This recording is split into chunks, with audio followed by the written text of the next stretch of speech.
Hello people, this is a ant video playlist video. I'm just showing you this is what I've made so far, and as you can see is a Perspex case for my ants. This colony here is getting on to 2 years and about 5 months old, something like that. I'm zooming in now. The main colony is in this orange tube here with a smallest test tube stuck going inside of it. The queen's been in there now for 2 years, 2 years, 5 months roughly, around that time. So yeah, as you can see, there's quite a few workers and everything now. But I'm making this video because I'm pretty confident in the next few days they're going to slowly move over to this new one that I've made.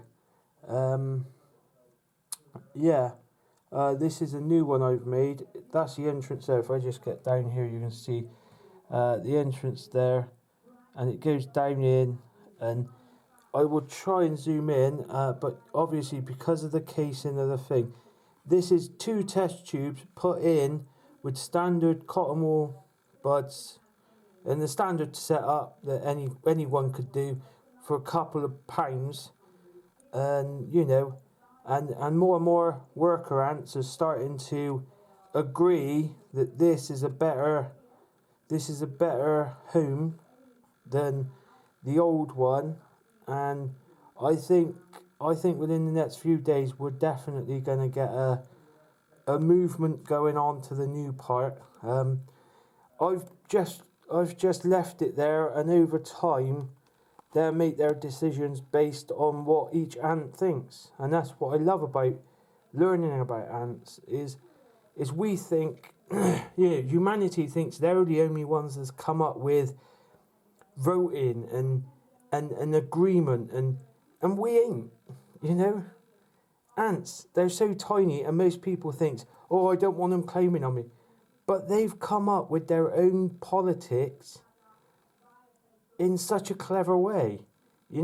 Each ant will visit this new test tube, and if they feel that it's a better place than the old one, they will have their vote. They will go back to the main colony where the queen is and say, look, go and check this out. I think it's a great new place. More people go and check it out. And then as more worker ants comes back out and they goes investigating this new test tube setup, if they feel, yeah, this is a better place, they'll do the same. They'll go back to the main colony and say, look, this is a better place, we should move.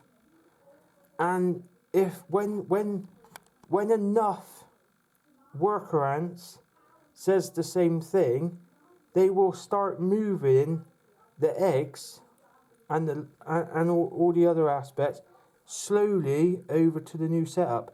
And that's what's happening here, but you can't see it because the new setup is a bit blurred out, which is a bit of a pain, but I didn't anticipate that. But yeah, you can see it, you can see the dark patches where they are. And on my last count, when I was able to take a detailed look, I would say I've seen at least 3 to 4 lava ants, eggs basically. But yeah, I'm amazed that the more I've learned the past 3 years investigating ants and learning about them, the more I realise that they've been doing all aspects from farming to politics to everyone agreeing which is the better options. They've been doing it far longer than we have, and I think we could learn a lot from them. Well, in all aspects, all wildlife in a way, especially insects, because they've been around far longer than we have, and I just find it really interesting. And I know it's not everyone's cup of tea, and I won't share these videos to all subscribers because I know most of my subscribers are there for the scratch cards. So I don't share these videos to all my subscribers, but if you do watch them, have a read up online and all that, because it's so interesting watching them, and I've got a whole playlist that shows you this queen early on with only a few workers, and now you can see that they're getting on pretty well, and you know, they're really starting to come to life now, and it's amazing the things you can see them do, and the things that the worker ants can move on their own is just amazing. The strength and the power they've got, it really is amazing what they can do. And yeah, if you have watched this all the way through, thanks for watching it. Give it a thumbs up if you like it, because you know, it's my pets, and you know, you can't get cheaper pets than this. You know, all this is just stuff that has been laying around. 59p for the cotton wool buds. I think it's about £1 for the test tube, about 10 test tubes.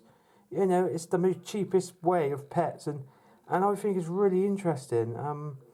The challenge is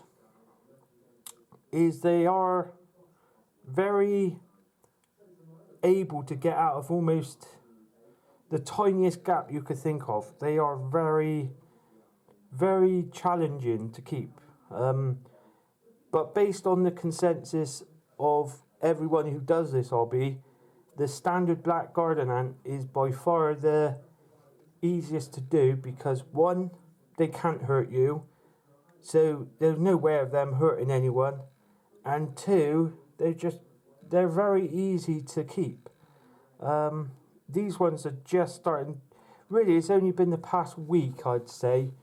It's the 1st of May today, and it's only been the past week that they've really been coming out of hibernation. So yeah, I'm really enjoying this little hobby that I'm doing, and yeah, thanks for watching. Until the next video. Follow up from the last video.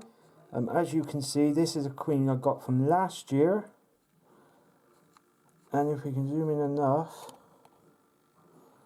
you will see that she's only got 2 young, and all those little white dots are little eggs that's going pretty well. The first 2 are very young. They will look after the eggs, as you can see. One's moving them. They'll help the queen look after those first young ones, feed them, and wait for them to turn into adult ants. That will take time.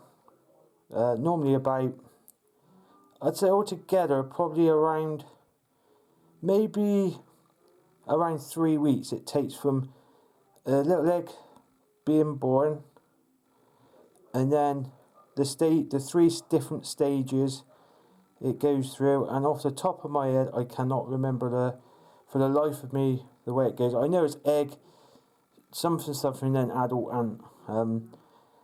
Once they're adult ant, then they only need sugar and water. But until that stage, they do need proteins to become stronger ants. So yeah, that's at this stage. But yeah, just to show you in contrast, if I zooms out a bit, on the other end, this queen I got last year on the nuptial flight, so 2017. On the other end, I got this queen, and sadly, she's laid eggs, but sadly, for whatever reason, they haven't been fertilised. So she's just a queen without children, or workers you could say, which some people said is cruel keeping her alive, because if she can't have workers in the wild, she'd just die. It's as simple as that. There's no magical system that'll come to her rescue. She will just die, basically.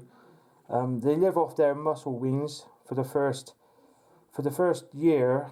They're literally just raising their first generation of workers, and then once there's enough, they'll start going looking for food. And if we just zoom back to the other one, obviously she's got 2 workers now.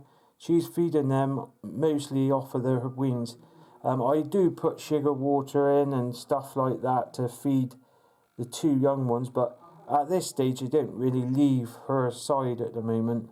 I only noticed, going by my older colony you've just watched, generally it's about 10 ants, 10 workers before they actually even starts walking away, really.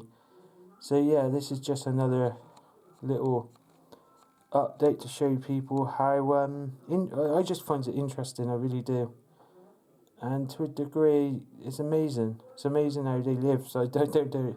They're so small, I don't know how they do it, but that's life, I suppose, isn't it? So thanks for watching this one. I'll probably link it into the other one, so you'll probably watch the whole lot in one clip. But yeah, thanks for watching. Until the next video. Ta-da.